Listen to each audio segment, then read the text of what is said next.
So I am very honored right now to be joined by Mr. Silver Donald Cameron, who many of you may know as the writer of two of Theodore's most iconic episodes, Theodore and the Oil Rig and Theodore and the Bluenose. He's joining me now from across Canada. Thank you so much for joining me and taking the time to do this and talk to me and Theodore fans alike.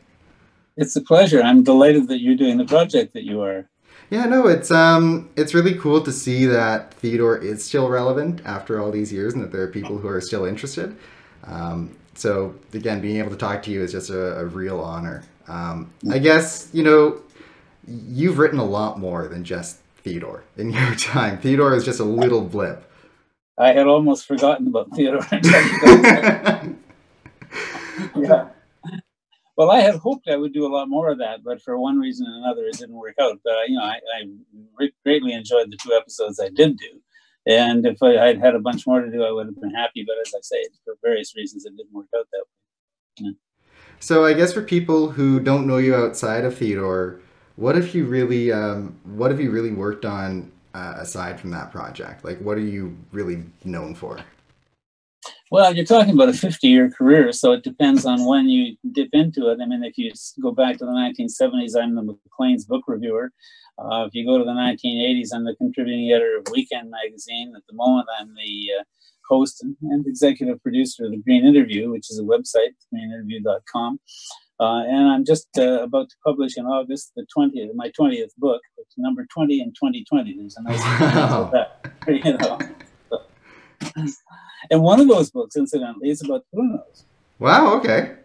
Yeah, which is probably partly why I was so, I saw the story possibility in that, because of course the Bluenose 2 was moored right at the bottom of what's Duke Street, you know. So. Yeah. Well, we'll get to Bluenose in a bit, because I want to talk to you a lot about that.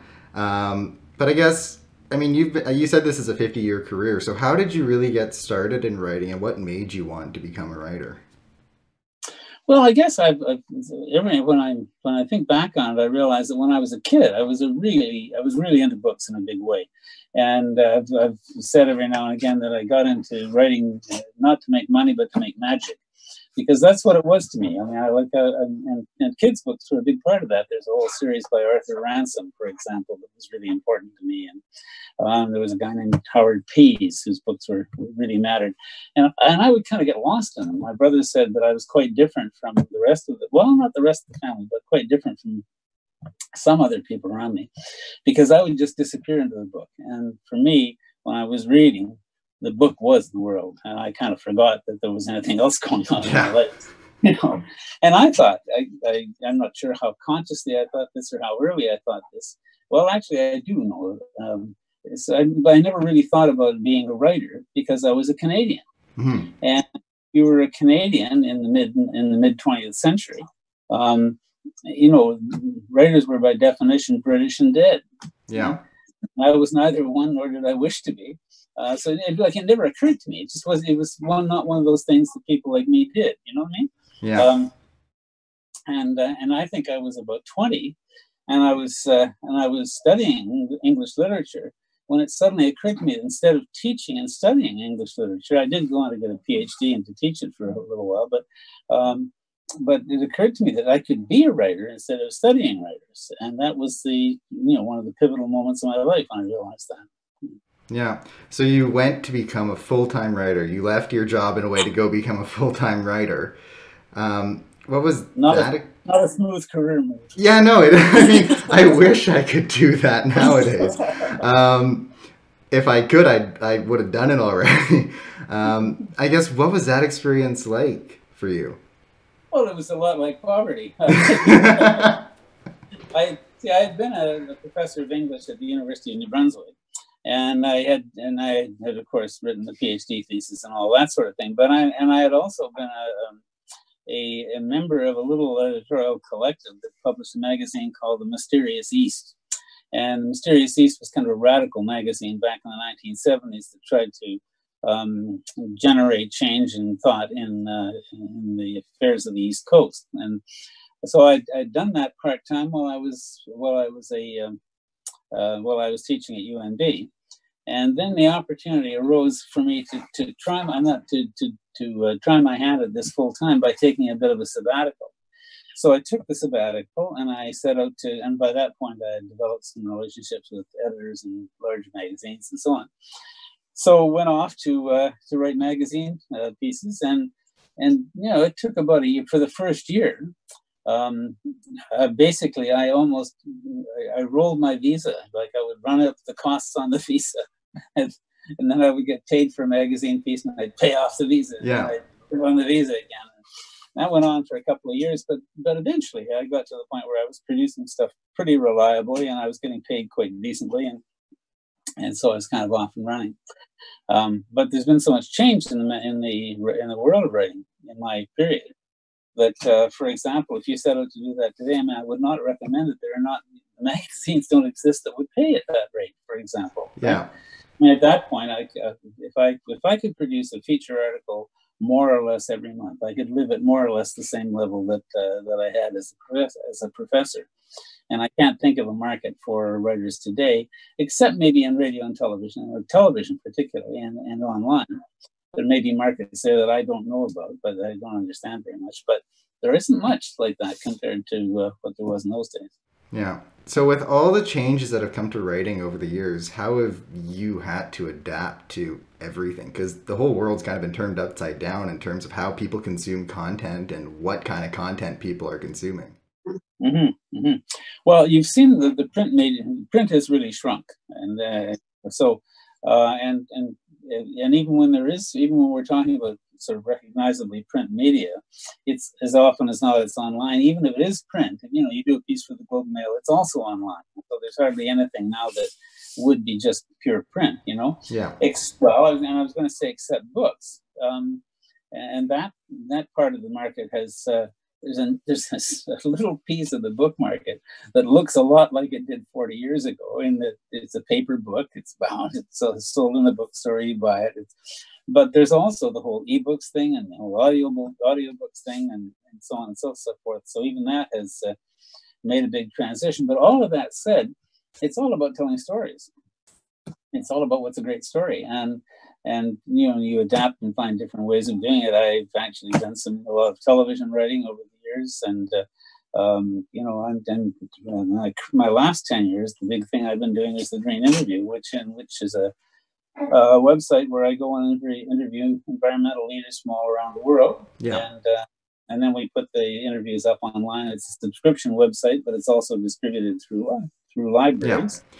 So I mean, you've talked to some incredible people through the Green Interview, and I mean, you're telling a story that's really important. Climate change is a huge issue in today's world. So thank you for going out and getting people to give us more information on it. Incredible people at that too. This wasn't your first time diving into documentary, though? I think you had done some documentary in the past, if I'm not mistaken. Yes. In various times. This has been an interesting fragmentation too, because of course part of the reason that I'm sure you've heard of the curse of the Oscar, where somebody gets an Oscar and instead of being greatly in demand, nobody calls them again for 6 years, right? Yeah. And well, something similar happened with the Gemini Awards, because I was a finalist for it wasn't a documentary, it was a little drama called Peggy. So I was a Gemini finalist for that. And then nobody called for years. And of course, at that point, if you didn't get a call from somebody at a television network, you didn't do the work. I mean, there's only 3 or 4 doors into, in effect, publication and television. And so I've been in and out of that a fair bit. I have done a fair bit of radio documentary as well, and television documentary, but it tended to wax and wane. And then when the internet came along, of course, you can do any of this stuff and put it up for yourself, but nobody pays you unless you find a way to market it, right? So what you've gained on the one side, you've lost a bit on the other side. But this was partly the Green Interview was partly a response to that situation, and yeah. So a lot of the work that you've done too seems to be marine based, like ocean life, boat based as well. Where does that interest come from? Well, I grew up on the Pacific coast. Spent my summers in a little place south of Vancouver, right on the shore, And so I'm sure that was a big piece of it.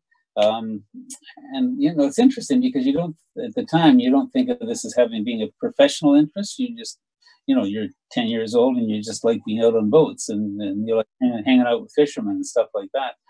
And I think in the back of my mind, I always sort of thought, well, I would wind up on a coast, and it turned out to be the East Coast rather than the West. But and then when I headed off to be a freelancer, I discovered something interesting. I was, at that point, I was divorced. I was looking for a place to live. And I started traveling around. I knew I wanted to be in Nova Scotia, and I was going to write a book which has just been reissued called The Education of Everett Richardson, which took place actually here, where I live right now in Almaden, Nova Scotia. But at that point, I hadn't settled here, and I was looking for a place to live. And I found myself looking at wonderful places to live and saying, no, I don't want to do that. And so then you sort of track, you say, well, what's that about? Here's this wonderful farm. It's on a hilltop. It's got fields and woodlands all around it. It's got half a mile of lake frontage and so on, and you're not interested. Why are you not interested? And it's $10,000. Yeah, right? yeah. Why are you, which even in 1971 was not a huge amount of money. And I realized that I wasn't interested because it wasn't on salt water. And I thought, okay, well, what about salt water? Well, then one of the places I went to was Port-à-Pic, where this tragic shooting just occurred, the ferry village. And I wasn't interested in that one. And I thought, why are you not interested in that? Well, it's because it's on the Bay of Fundy. And when the tide goes out, there's miles of mud. And so which means you can't have a boat. A boat? Am I going to have a boat? Yeah, apparently you're going to have a boat. So I wound up in this lovely little harbor that I'm on now, and I did get a boat. And eventually, when that one didn't serve my purpose completely, I built another boat myself. I had learned from people around to build it, to build various things, but a boat in particular. So 9 years almost to build my own boat, and then, of course, once you've got a boat, you need to sail it. So there were several sailing books about that. And culminating in a book called Sailing Away from Winter, in yet another boat where my wife and I and our dogs sailed from this little harbor in Cape Breton Island, all down the East Coast to Florida, and then across to the Bahamas, and spent the winter in the Bahamas. So, and that's basically a travel book, but it's a travel book where the traveling takes place from little seaport to seaport. Right. So your writing has, it's really, it's notable across Canada, and that's significant because you were appointed to the Order of Canada as well as the Order of Nova Scotia. Now, I don't know too much about that process, so what was that like to be one of, like, I think I checked as of January, 7,212 people in Canada? That's not a lot. No, it's not a lot. I thought it was a little more than that. And the Order of Nova Scotia, of course, is considerably smaller than that. But it was a complete surprise to me. I think back and I remember the Order of Nova Scotia was interesting because there's a woman in Bridgewater who is just an active citizen, and she sort of scans the news and the papers and looks for people that she thinks, Nova Scotians that she thinks are worth recognizing, and then she nominates them. And she's become kind of famous for this, and her rate of success is very high. And apparently she had been reading, that's another thing I did at one point. I did 13 years as a newspaper columnist for the Halifax Herald. And she'd been reading the columns and reading the books. And so she made the suggestion.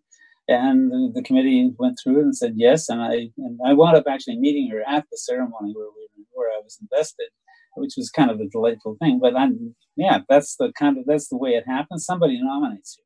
And then, of course, you went on to work on one of my favorite shows of all time, Theodore Tugboat. How did you get involved in that? What was, I guess, at the time, small production, but how did you get involved in it? Well, I had known Andrew Cochran, who was the producer and the mastermind behind it all. I'd known Andrew he was an independent producer, and I was doing a fair amount of work in small independent productions around, and a little for the CBC and CTV too, but mostly for independent. So I knew him. I'm not sure. I think he approached me, if I remember correctly, and said, "I'm doing this project. Are you interested in participating?" And I said, "Absolutely." And so it led, and he had several writers that were working on it. We're all working on it at the same time, and I think it wasn't clear who was going to be likely doing the most work. And I think Andrew was kind of like trying this all out, kind of thing, and so forth.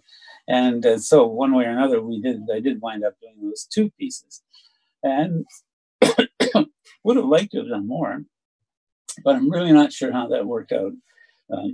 I know I got busy with some other stuff, and I know Andrew had some other writers, so it just we kind of came together and then moved apart again. Yeah.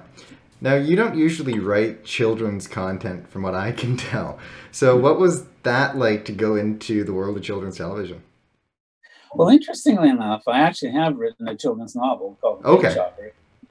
But you're right, it's not been a focus for me particularly. But way back when I came back to Canada in 1967, having done my PhD in England, I had small children then, and we had watched a bunch of shows in England that were very simply done. They were like kind of Ken Burns, that they were sort of still drawings of the characters, and the movement was mainly of the camera over the drawings, right? And so I thought, well, this is pretty straightforward, and some interesting things had been done there. And I actually started out, and I was just thinking about this since you called, but I actually started out and tried to put together a children's show. My kids at that point, I guess the youngest one was 10 months, and the oldest was maybe 7.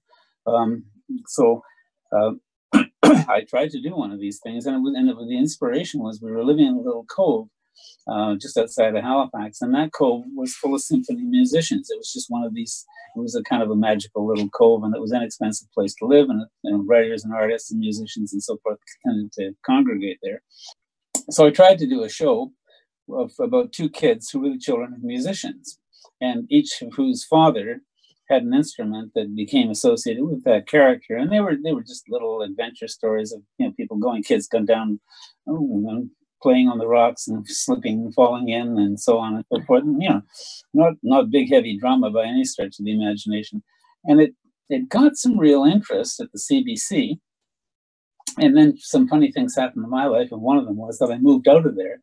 And of course, I had been relying on my neighbors to be collaborators in this thing, and I wasn't there anymore. So one way or another, it just kind of faded away. But it's interesting that I kind of had started. That would be 1968, right? So so there are traces of this, well upstream, So it wasn't something that just came out of the blue then. Now, because you were involved in the show so early on, did you play any role in the development of the characters, of the world, of the stories? I remember having conversations with Andrew about that, but my sense of it is that Andrew had a pretty good idea of what he wanted to do with it, and who the characters were, and what this one would do, and that one would do, and so on and so forth. And I remember we had a couple of discussions about a couple of the characters. I think Foduck was one who Andrew saw him going in a certain direction, but for whatever reason, I saw him going in some slightly other direction. And I got the feeling as we were talking and as the process proceeded, that's kind of the way characters developed, that Andrew would have a kind of a basic sense of what that character was and where he fit into the overall world of Theodore. And then the writers would come up with stories, and of course those would require different things of the characters. And the development of the character was going to have to be consistent with the main line that we'd already laid down. He couldn't do something wildly different from what had been imagined, but it could be enriched considerably by the individual writers. Yeah. So I want to talk about one of the episodes you wrote, Theodore and the Oil Rig, which is probably, I want to say, the most iconic episode of Theodore ever, because it's actually been attributed by many as the pilot episode of the series. I'm not sure if you knew that, but in a lot of international releases, it is the first episode. And I think it was listed on one of the official Theodore Tugboat websites as the official first episode.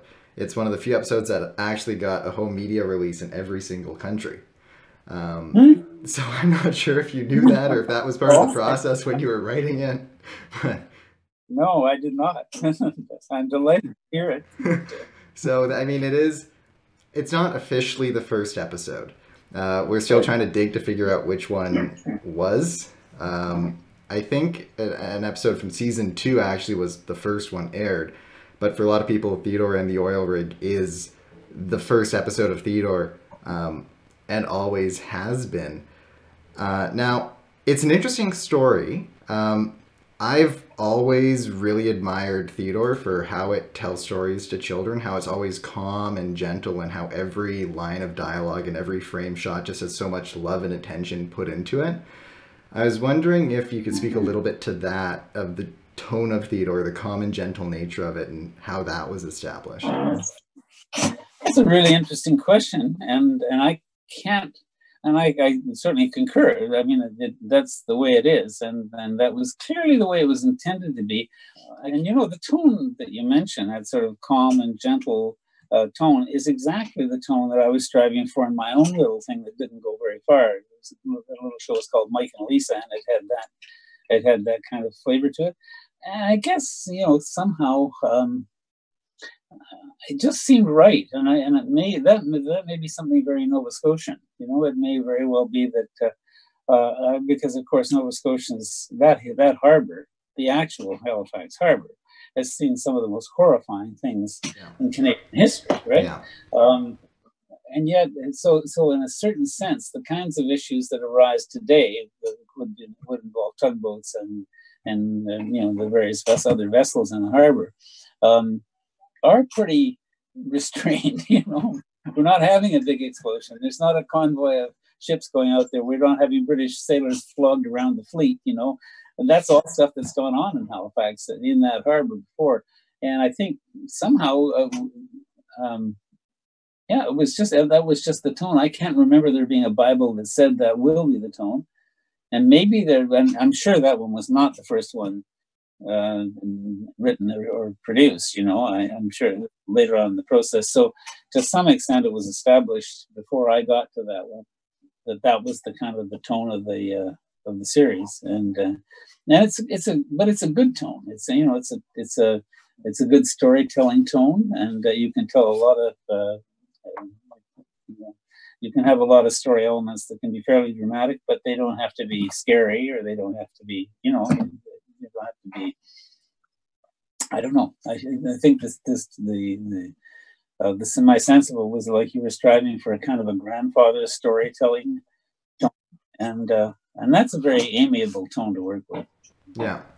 Now, part of that tone is set by Denny Doherty, who played the Harbor Master. Yeah. Now, he had live-action segments that played before and after the episodes. I've heard many different things about how that was done. Did you actually write those segments that played before and after?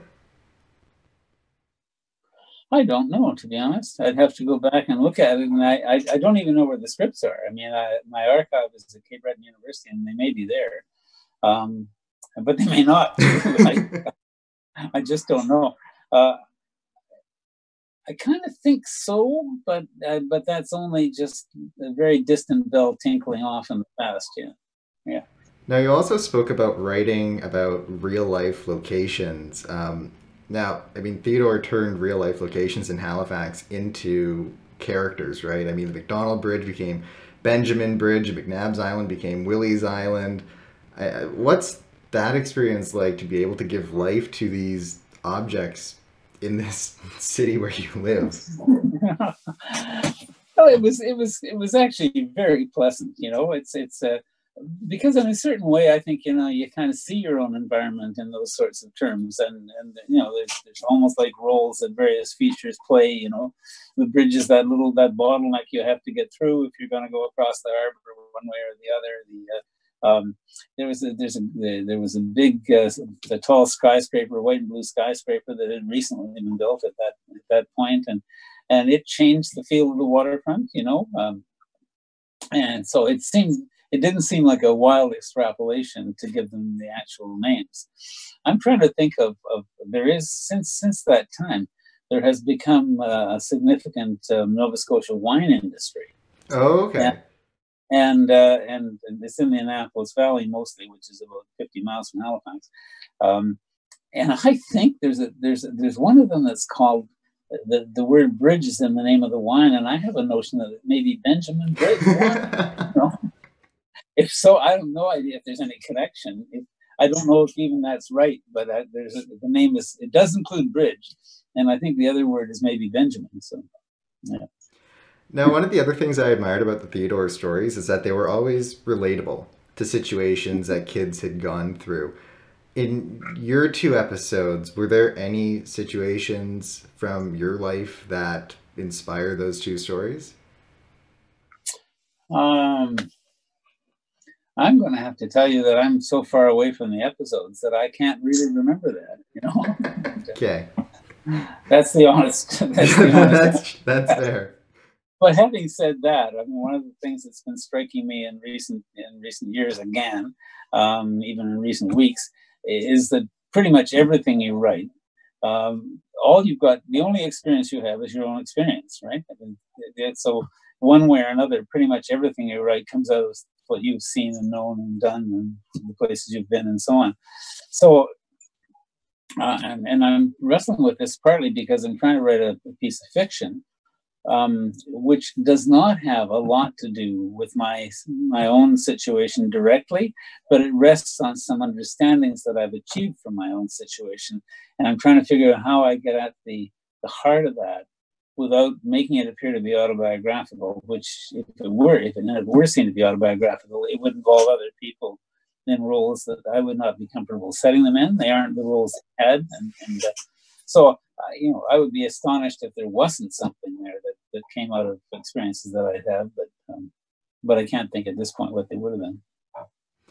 Now, let's talk about Theodore and the Bluenose, which is another very iconic episode. There was a time where, I mean, over the last few years, a lot of Theodore was missing, right? There were 130 episodes total, and I think like a little less than half were actually available in public to watch.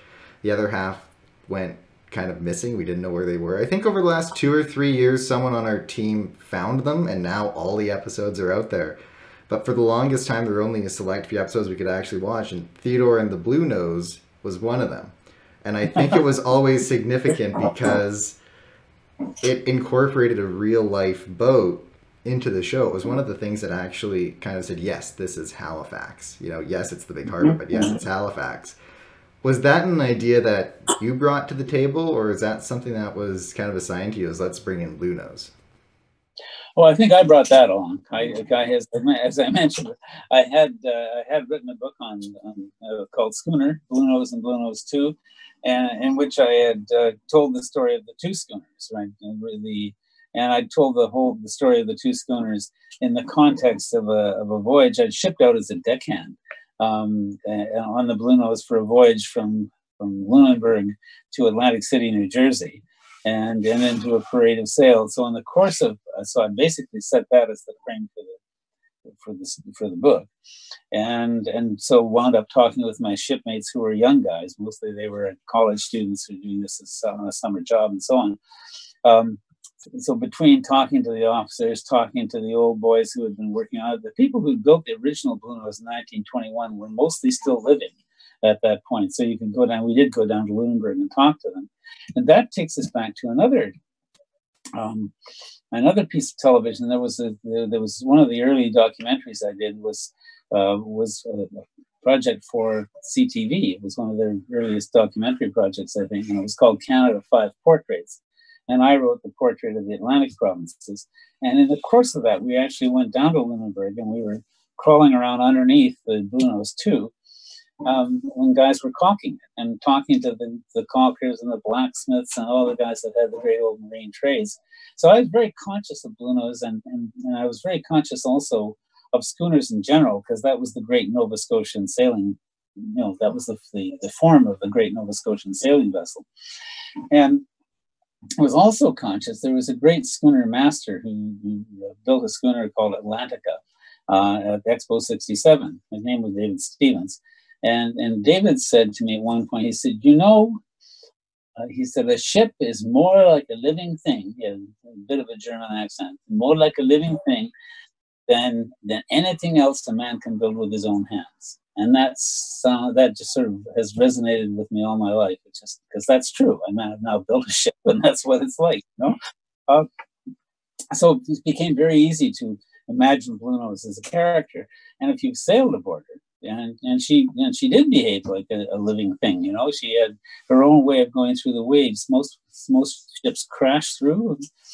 Bluenose hunts and worms and wheels its way through, and so she was kind of like a real character already to me. And I think when I ran into the Theodore opportunity, I think I said to Andrew, you know, we've got a great character that really is in the big harbor right now. You know, let's use that. Yeah. Well, I have to thank you for that, because now I have an affection towards Bluenose. When we all went to Halifax, we went to the Bluenose 2 restaurant simply because Bluenose was in the show. I had to leave the trip early to go back to work, but everyone else went out to Lunenburg to go see what they could. I mean, like, we love Bluenose now, thanks to you, and it was a very educational episode about how sailing ships work. There's a moment where Bluenose says, "Push my side," and Theodore just kind of nudges her side, and she shoots forward to explain what happens, or why she's designed the way she is underneath. And that's a really cool educational moment. I'm delighted. Because that's absolutely the way it does work. I mean, the wind hits it from the side, and because of the way she's shaped, she goes forward. You know? Yeah. And we were lucky because when we went to the museum to see the models, the Theodore models, they were off the display being cleaned. So we went into the back to go see them in person. So we got to see them, no glass in front of us, and that was a really cool experience. A few days later, after I left, they went back, and one of the models that they actually got to see was Bluenose. Oh, neat. And they thought it was great. I saw the pictures, and, you know, it's wonderful. I think there were 2 Bluenose models, one with the sails out and one with the sails wrapped up, just so that it would be easier for the people filming the show to switch between them. Now, yes, it would be quite a chore. Here.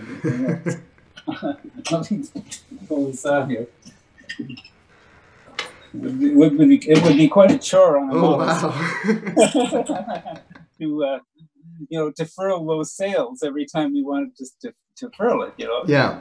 The idea of having one where the sails are up and one where the sails are down, I'm sure, is a very efficient filmmaking device. You know? Yeah. That's a great little model. I like that. Isn't that nice? Yeah. People make these people have a feel for these schooners. The big ones were the Grand Bank schooners, like Bluenose, but every little port had small ones. You know, the one I had was more or less like this, but it was 33 feet long, and it made a wonderful little cruising sailboat. But it used to be an inshore fishing boat. You know, you'd sail out and go fishing for the day, sail back in again, but always with this rig. So, well, almost always. Well, that's cool. Bluenose was an iconic character in the show. I think there were several episodes that continued to use Bluenose later. I thought so too. Yeah. So, now that being said, did you ever get a chance to go to the set and see the episodes that they were filming, or is that something that you were kind of away from? I don't remember ever doing that. And I got the sense that. Well, I don't know. I think very often for a writer writes the script for these things, and then the producers go off and produce the show, and the writer is just so much extra clutter on the set that from the producer's point of view. So I don't remember ever doing that. I remember seeing the shows some of them as they came out, but I don't remember actually being there for the production. So it may have been a while since you watched your 2 episodes, but I'm wondering, you know, you can speak to other experiences too, what it's like to watch what you've written on the screen, to see how other people have taken your work and turned it into a story, and all the music that's being written to it. What does that feel like for you? Well, it's when it works, it's magic. It's absolutely wonderful. When it doesn't work, it's deeply frustrating. But the show I mentioned, I think the one that was a finalist for the Gemini, is a little National Film Board half hour called Peggy, and it was a broadcast television show too, but it was a half-hour episode. And the essence of the story is that two brothers inherit a little island in a little harbor in Nova Scotia. And this is just at the point when Germans are showing a real interest in Nova Scotia real estate. So one of the brothers, who lives in Montreal and doesn't have too much connection with Nova Scotia and the family, and where he's back here in the summer, wants to sell it to the Germans. And the other brother doesn't want to do that because it's been in the families for 300 years or something like that. And he has a child. And there's some complications about the child, but he has a child and he wants it to stay in the family. It's part of their heritage. It's part of who they are.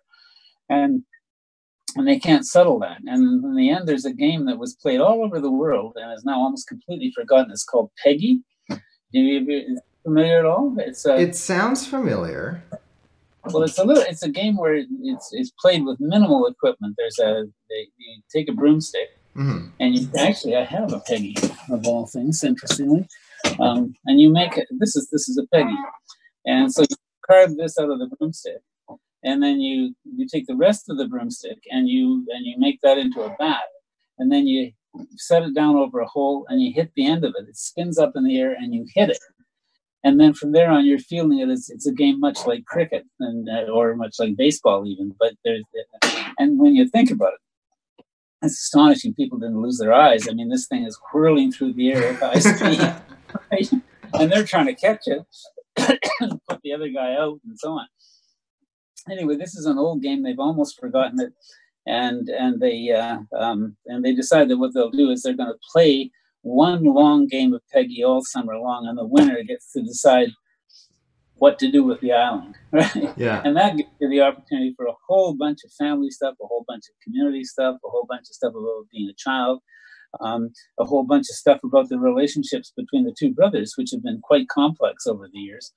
And then partway through, the older brother says, the one who wants to sell it says, listen, let's up the stakes. These are Acadian guys, right? Let's up the stakes, he says. Winner gets the island. And so that's what happens.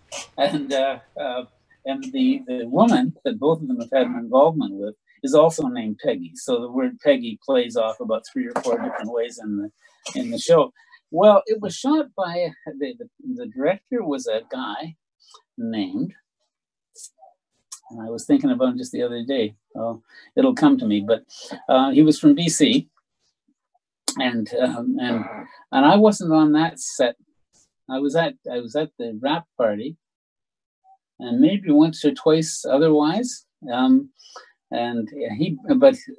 I was astonished at how much he enriched that script. And every time I watch it, and I watched it any number of times, including with my brother, which was kind of fun.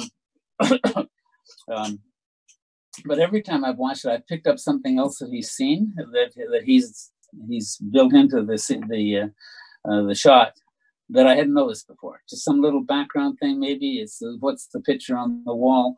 It's the scowling face of the wife who was disappointed in the decision that's finally made about the island.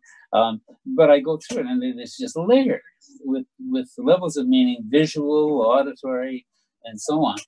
Well, when you get something like that, and of course this is the one that went to the Gemini Award finals. Yeah. You just think, you've died and gone to heaven, and it's just terrific. And other times it doesn't work. Sometimes it just doesn't make much difference. It's it looks more or less as you had imagined. The director hasn't brought much to it, but he hasn't detracted from it. And once in a while, I mess it up. Yeah, I can imagine that. Have you watched your Theodore episodes recently? No, not for decades, right? So a lot of people want to know if you've ever heard of, it kind of is considered a sister show to Theodore, if you've ever heard of a show called Tugs. Tugs. No, I hadn't heard about that. And no, I hadn't. Okay. It was like Theodore, just a lot more mature and unfocused. But the models for those are being preserved in the UK too. Robert Cardona, who you may remember from Theodore, had an involvement in Tugs. Yeah.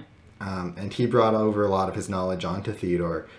Do you remember having any experiences with Robert Cardona? I think I remember.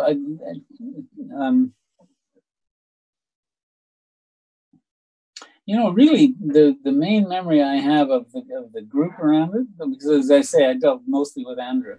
Yeah. And I have a lot of fairly vivid memories of talking to Andrew about this thing as it developed and having some very interesting and rewarding kind of conversations with him. But and I remember once, at least maybe a couple of times, when we were actually having drinks outside on the harbor at what was then the Sheraton Hotel, right next to the berth of the Bluenose, right? Yeah. And I remember those as being very pleasant, and that's where I remember Robert from. I remember having some conversations there about where the series was going and so forth, and but I don't remember any of the content particularly. Now, when you were working on the show, it was very new. It was only just starting up. Did you have any idea that it was going to become the Canadian icon that it is today?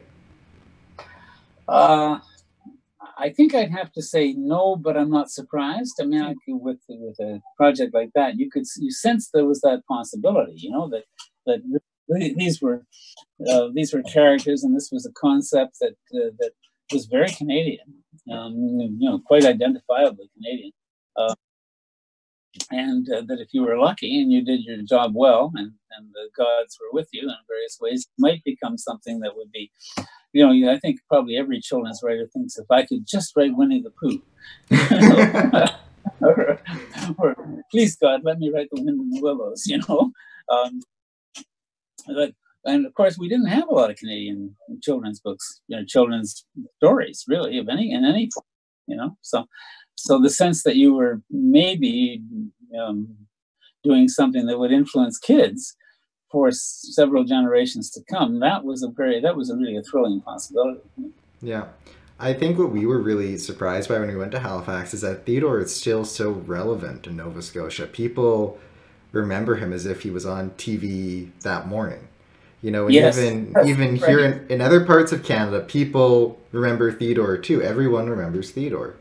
Even though it's been off for a while, it is such a large part of our culture, and I'm really glad that they got people like you involved to work on it.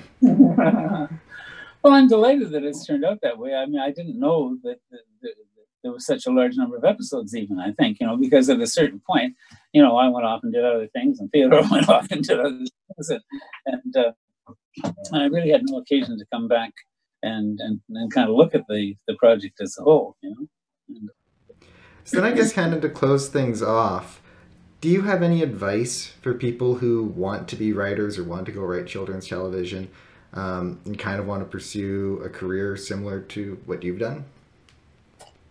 Well, this is a great opportunity to sound very sententious, and I'll do my best. But I guess the one.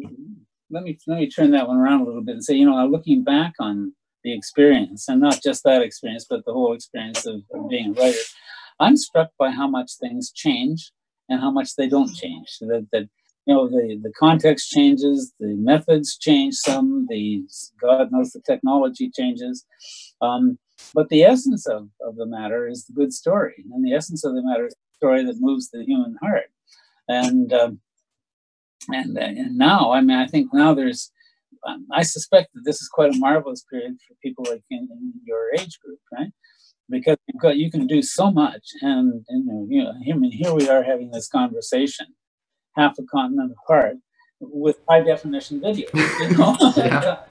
Now, this is a pretty recent, thing, but the story that you write, or the story that I write next, still has to touch people's hearts in very traditional ways. These relationships between people who love each other, who hate each other, who are in families, who are in communities, who are facing obstacles, physical obstacles, mental obstacles, social obstacles.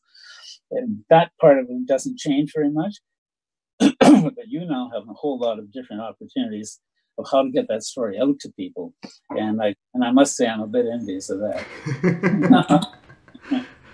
Well, that's perfect. Thank you again so much for taking the time to sit down and answer all my questions about your career and Theodore and everything else. This has been really spectacular. Well, thank you. It's been a pleasure for me too. I mean, it's always nice to talk about yourself for a while. Yeah, I hear that. All right, thank you so much. That was Silver Donald Cameron, everyone.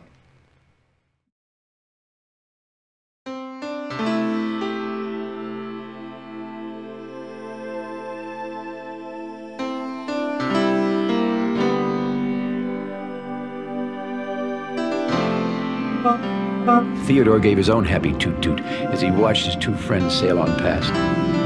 He knew they would both have many, many things to show each other, old and new.